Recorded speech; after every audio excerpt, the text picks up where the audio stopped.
We won't see this set in the TCG for quite a while, but I'm really excited for Phantom Rage. All of the reveals so far have been really cool. We had the Phantom Knight support, we had the FA/UA support, we had the new Sacred Beast Fusion monster, the Penguin Synchro monster, and now this new Dark World reinforcements.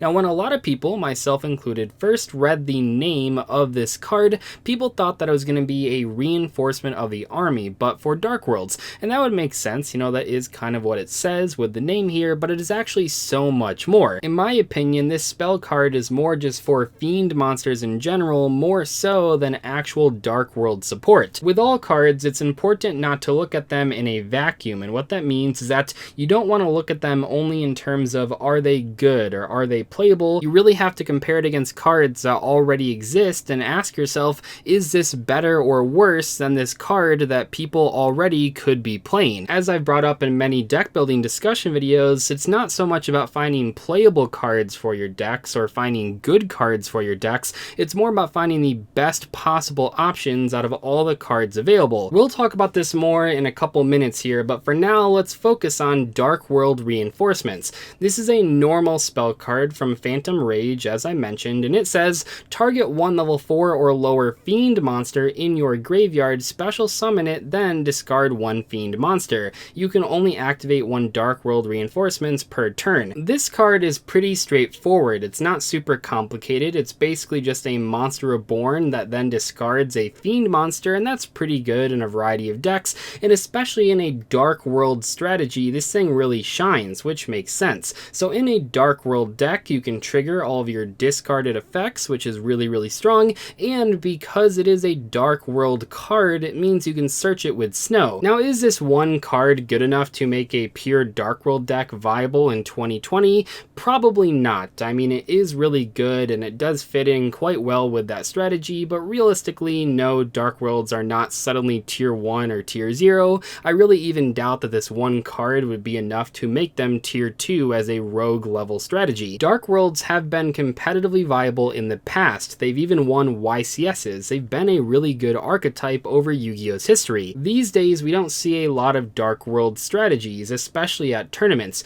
Sure, we saw a number of players try out Danger Dark Worlds, and that did see some success, but generally speaking, over the last couple of formats, you don't see a lot of Dark World decks doing well at tournaments. But combining this card with the better Dark World cards like Snow and Grapha and Brow and the Field Spell with another good Fiend type strategy could be really viable when this card is finally released in Phantom Rage. So what are some decks that could play this card with or without Dark Worlds? First off, Burning Abyss. You know, this is one of the biggest Fiend type decks in the entire game, and they all have graveyard effects. You can discard a Skarm and get an end phase search, you can discard Farfa and banish an opponent's monster. Obviously, Seer and Graph are really good to discard as well, and I think in a Burning Abyss deck, this card would be right at home. Believe it or not, over the past couple of months, we've actually seen some really cool innovation with the Burning Abyss community. A lot more players are switching back to a more trap control based version of Burning Abyss, and I think in those decks this card could work really well. That being said, we're not really sure if those decks will still be viable by the time this card comes out, but if they are and people are still trying to play Burning Abyss, I think that they would definitely want to try this card out, at least at a couple copies. All of the Magical Musketeer monsters, at least to my knowledge, are Fiend monsters, which means you could play Dark World reinforcements in that deck, and I think it fits really well too because they all have trigger effects when you activate a spell or trap card in their column. So with this, you are having some recursion, which is always good, and also you're triggering their on-field abilities. Magical Musketeers have seen a lot of success in the past, even at really big events, so I don't think it's that crazy to try this card in Magical Musketeers when it's finally released. All of the Plunder Patrol monsters are Fiend monsters, and also you have several of them that would like to be discarded with Dark World reinforcements.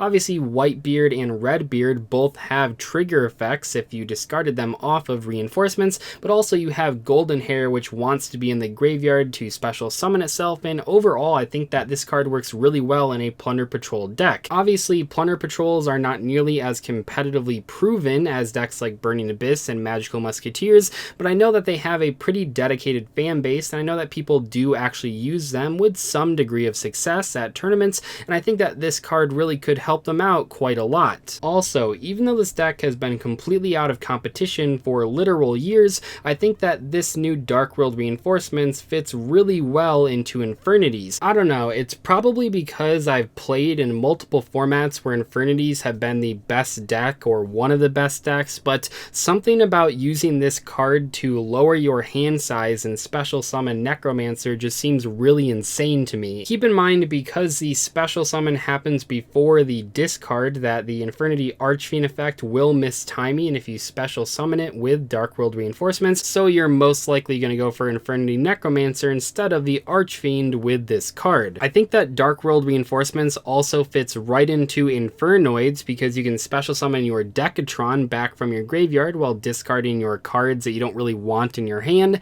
and I think that that is one of the better decks that can use Dark World Reinforcements. Infernoids have been extremely successful over the years in going first variants and going second variants. All sorts of different versions of Infernoids have topped big tournaments. Cards like Void Banishment and Imagination and Feast are some of the craziest support cards that I've ever seen for a deck, and I think that Dark World Reinforcements really does help out that strategy. All of the high level Infernoid monsters can special summon themselves from the graveyard, so discarding them with this thing to bring back Decatron, a monster that cannot special summon itself from the graveyard, is a pretty good deal. And technically you could play this card in a Sacred Beast deck. I'm not sure if I would really recommend that because Opening of the Spirit Gates basically does the same thing that this card does, but theoretically you do want Chaos Summoning Beast and Dark Summoning Beast in the graveyard for their banishing effects, and this card could revive your other Fiend type monsters. Like I said though, I personally probably would not play this card in a Sacred Beast strategy. It's a little bit less restrictive with its special summoning than Opening of the Spirit Gates, but Opening of the Spirit Gates has a less restrictive discard requirement and it has more additional effects. I also like this card in a DDD deck. I know that deck isn't super popular right now, but it does have a pretty dedicated fan base, and I think this card fits in pretty well with that deck. You have a lot of Fiend monsters that want to be in the graveyard as well as ones that want to be revived, so I wouldn't be super surprised if people tried this card out in a DDD strategy. And finally, probably the least competitive deck that I'm going to mention in today's video, many of the Fabled monsters work really well with Dark World Reinforcements. I know that the Fabled archetype is pretty old at this point, and probably a lot of you watching this video don't even know what the archetype really is, but trust me, this spell combos with some of the best cards in the Fabled archetype. Okay, so the card is perfect, and if you're playing any Fiend monsters, you'll play 3 copies. Well, not exactly, because as I've talked about in the past in my deck building videos, it's not about finding cards that are playable or good or even great. It's about finding the cards that are the best available options in the most amount of situations. And while this card does have some pretty cool combos, and I'm sure that it'll be played in a couple of the decks that I mentioned in today's video, at its core, it's basically a Monster Reborn effect with a drawback. And I know this might sound crazy because I just mentioned a whole bunch of decks that want their monsters in the graveyard and have a bunch of Fiend monsters, so naturally Dark World Reinforcements should be really good in those decks. But historically speaking, when we look at decks that have a lot of cards that want to be in the graveyard, they don't always play inferior cards just for discards. For example, generally speaking, decks want to play cards like Regeki and Dark Hole more so than Lightning Vortex, even when they have cards that want to be in the graveyard and have graveyard effects. Once again, I know this sounds weird because if you're playing a deck that wants cards in the graveyard, why wouldn't you play this card that puts them in the graveyard? Sometimes card advantage is more important than the ability to discard cards and trigger their effects.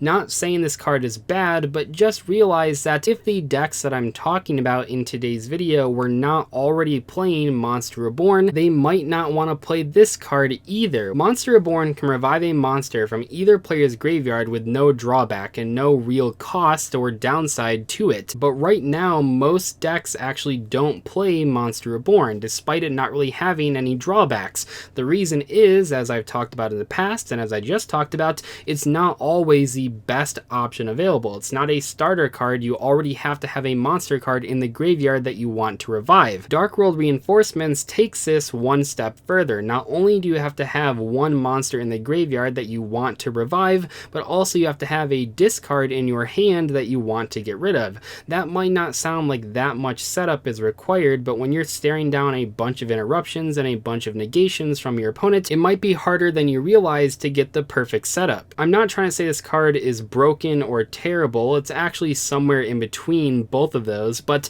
I'm more so just trying to tell you guys, here's some decks that you could play this card in, but realize it might not be the best option in every single case. For that reason, it's important, even after watching videos like this one, to actually go out and do your own testing with the decks mentioned in today's video, or ones that you personally really want to try that I didn't mention in today's discussion. Anyway, thank you guys so much for watching today's video. I'll see you in the next one. Goodbye.